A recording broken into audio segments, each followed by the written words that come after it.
No GPU, no backup card, just integrated graphics. Sounds like a disaster for gaming, right? Well, today we're gonna find out if it's true. What's going on, everyone? My name is Monza, and together with FrameLeap, we're putting the Ryzen 7 9800X3D's integrated graphics through 39 games. And before you click away because you don't own a 9800X3D, here is the interesting part. This isn't some special X3D graphics chip.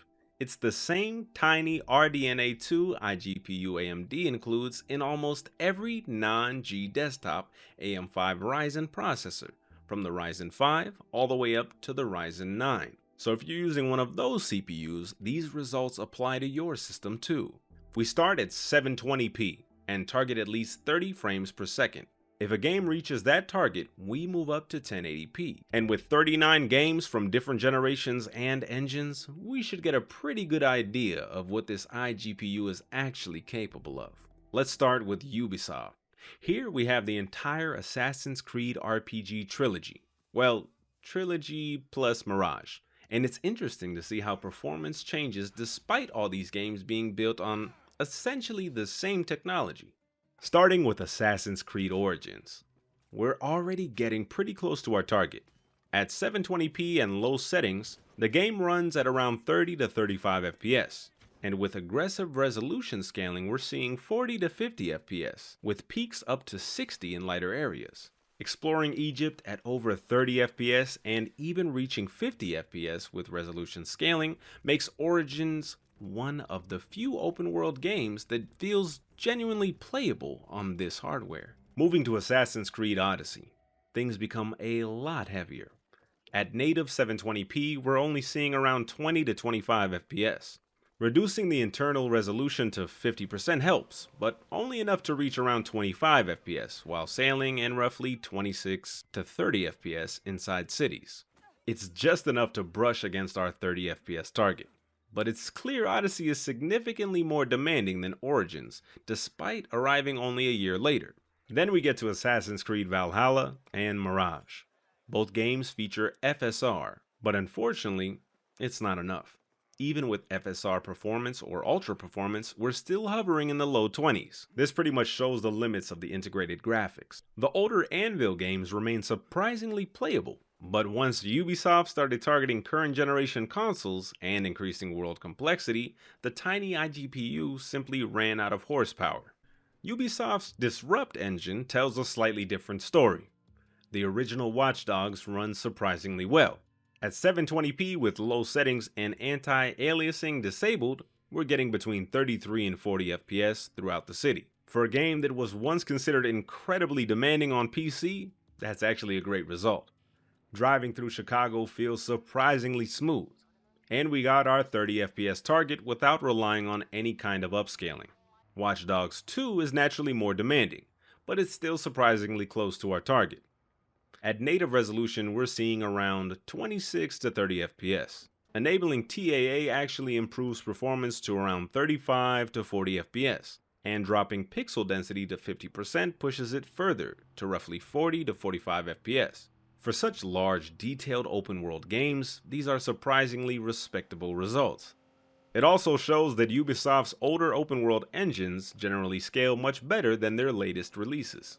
Next up is Frostbite, and this engine gives us one of the biggest generation gaps in the entire test. Starting with Battlefield 4, the result is honestly impressive. At 720p, we're getting between 70 and 85 FPS. And even after jumping to 1080p, the game still delivers around 40 to 45 FPS. Battlefield 1 is naturally heavier, but even in multiplayer, we're still seeing around 36 to 40 FPS. For a game with maps this large and this much destruction happening on screen, that's not bad at all.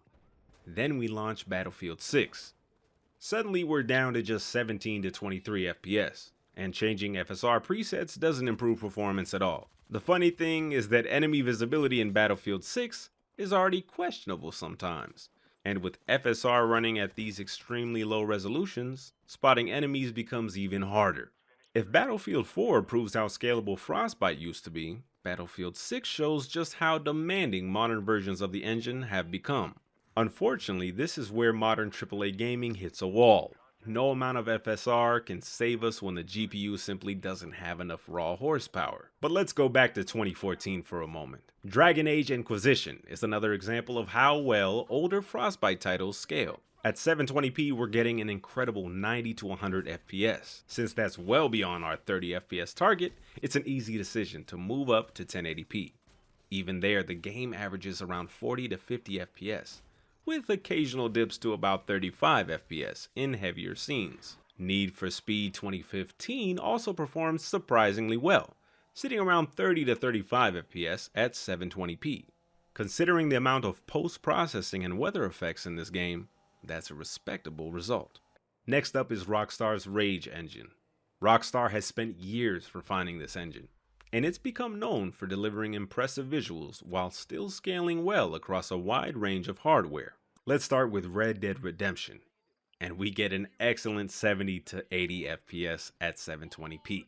That's way above our target, so naturally it's time to push things further. At 1080p, performance drops to around 45 to 50 FPS, which is still perfectly playable. Out of curiosity, we also tried FSR 3 Ultra Performance at 1080p, but it made almost no difference. Performance stayed the same, suggesting that by this point, we're no longer limited by rendering resolution. Then we jump to Red Dead Redemption 2. At native 720p, we're sitting around 26 FPS, just below our target, but enabling FSR balanced immediately pushes the game into 30 to 35 FPS range. Riding through Valentine at 30 FPS on a tiny integrated GPU feels almost wrong. This game still looks better than a lot of modern releases, yet somehow it's playable here. And then we have GTA 5 Advanced. At 720p with FSR quality, we're seeing around 55 to 60 FPS, while 1080p with FSR performance still manages around 30 FPS. Cruising through downtown Los Santos at nearly 60 FPS on integrated graphics is something we definitely didn't expect before starting this test. These results really highlight one thing. Rockstar's engine scales incredibly well with weaker hardware. People often say that the RE engine is incredibly optimized, and that's mostly true, until it suddenly isn't. Resident Evil 2 runs extremely well. At 720p, we're seeing 40 to 50 FPS, and using the game's interlaced rendering mode pushes performance all the way to 50 or even 60 FPS. Hitting 50 to 60 FPS in the police station with interlaced rendering almost makes you forget that we're benchmarking iGPU. Resident Evil Village is a little heavier, but it's still perfectly playable at around 30 to 40 FPS with interlaced rendering. Then comes Resident Evil 4 Remake.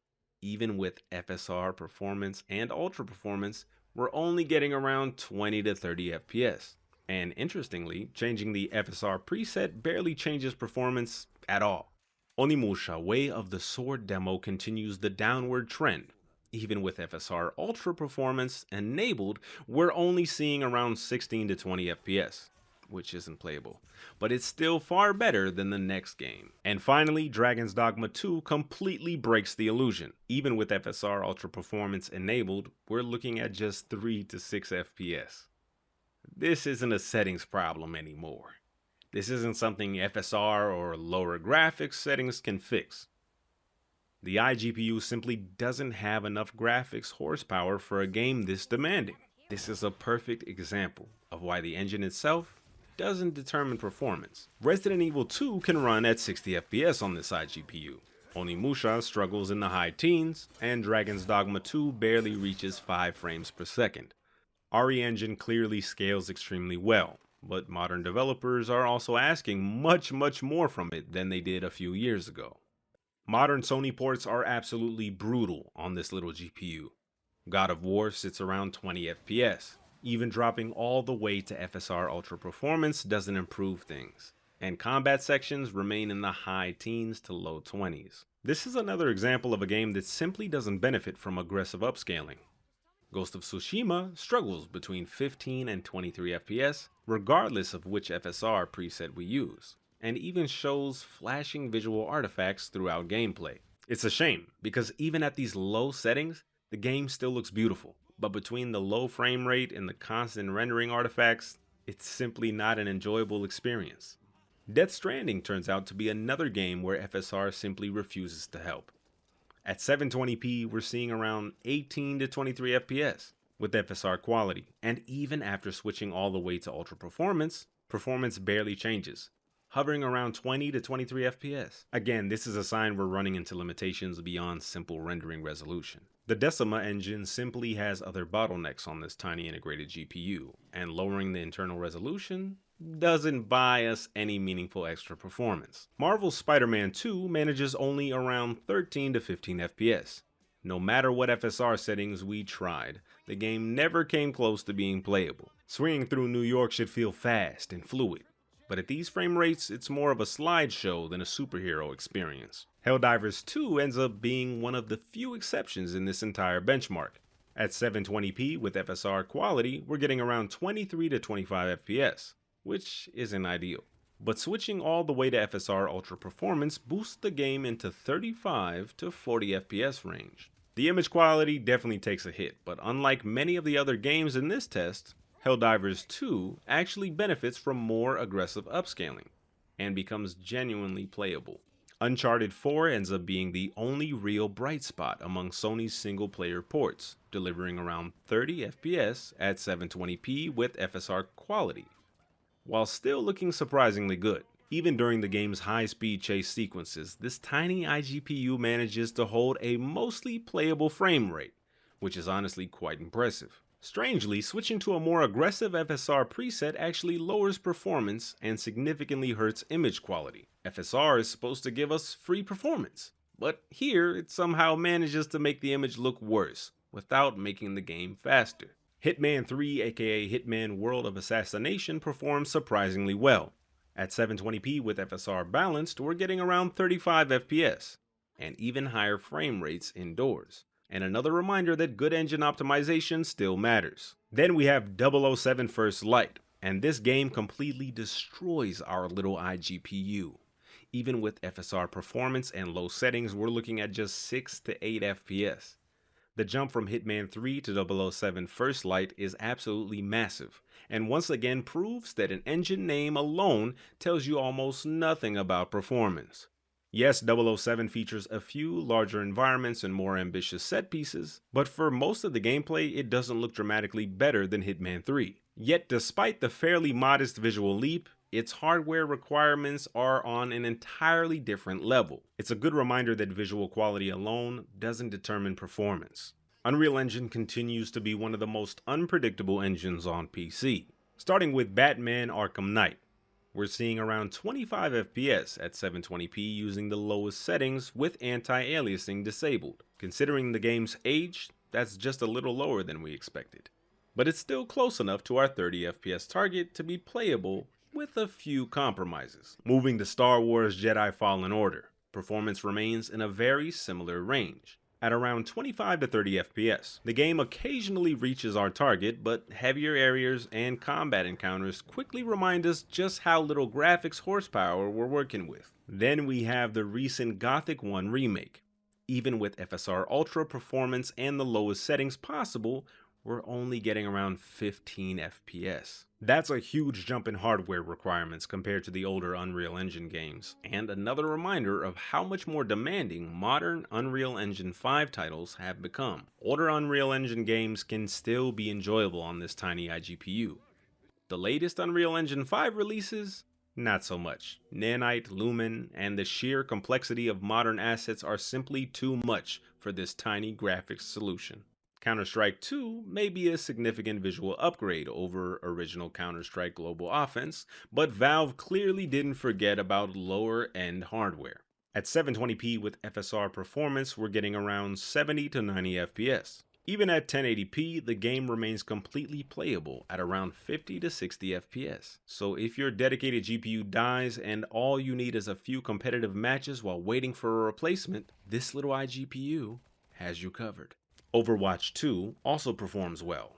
We're getting around 60 to 70 FPS at 720p, and even 1080p remains mostly playable.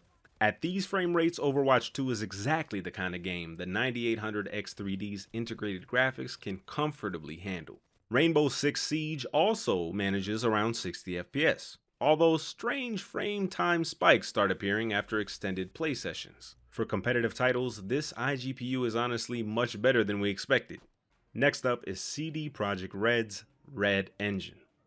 The latest version of Cyberpunk 2077 unfortunately refuses to cooperate, crashing instantly with an RT initialization error before we can even start benchmarking. Fortunately, the original 1.03 release tells a very different story. At 720p with the lowest settings, we're getting around 10 to 15 FPS while exploring Night City and driving through its streets. That's obviously far from playable, but enabling Fidelity FX CAS and dropping the resolution scale to 50% boosts performance all the way to around 28 to 30 FPS, with occasional dips whenever the screen fills with effects. Fortunately, things look much brighter once we move back to The Witcher 2. At 720p, we're seeing around 55 to 60 FPS comfortably exceeding our target. That gives us enough headroom to move up to 1080p, where the game still manages a respectable 30 to 35 FPS. Considering that The Witcher 3 was once infamous for bringing high-end PCs to their knees, it's impressive to see just how well it runs on a tiny integrated GPU today.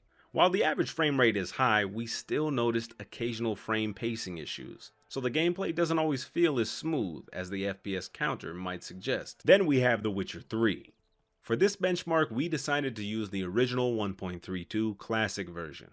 The next gen update is simply much more demanding, and on hardware like this, it doesn't really make much sense.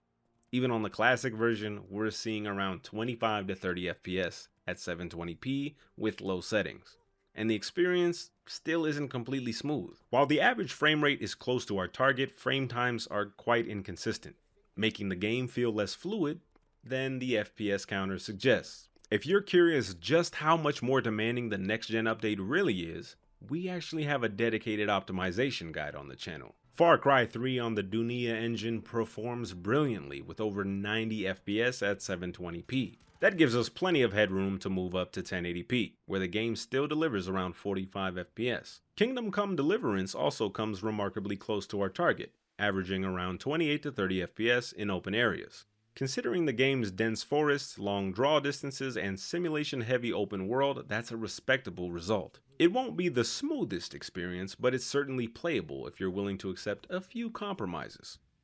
Looking at Far Cry 3, Watch Dogs series, and Kingdom Come together, it's clear that many older open-world games still scale surprisingly well, even on extremely limited graphics hardware. And our final game is Forza Horizon 6, powered by the Forza Tech engine. Historically, Forza games have been some of the best optimized racing titles on PC and Xbox, so we had fairly high expectations going into this one. In the case of the latest Forza Horizon, even with FSR performance and the lowest settings possible, we're getting around 26 FPS at 720p.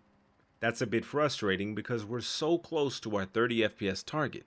The game is technically playable, but once you start driving at high speed or enter busier areas, the frame rate just isn't consistent enough for us to recommend it as a great experience. That said, the fact we're even discussing the playability of a 2026 AAA racing game on integrated graphics says a lot about its optimization. So, can AMD's tiny RDNA 2 integrated graphics actually game? Surprisingly, yes.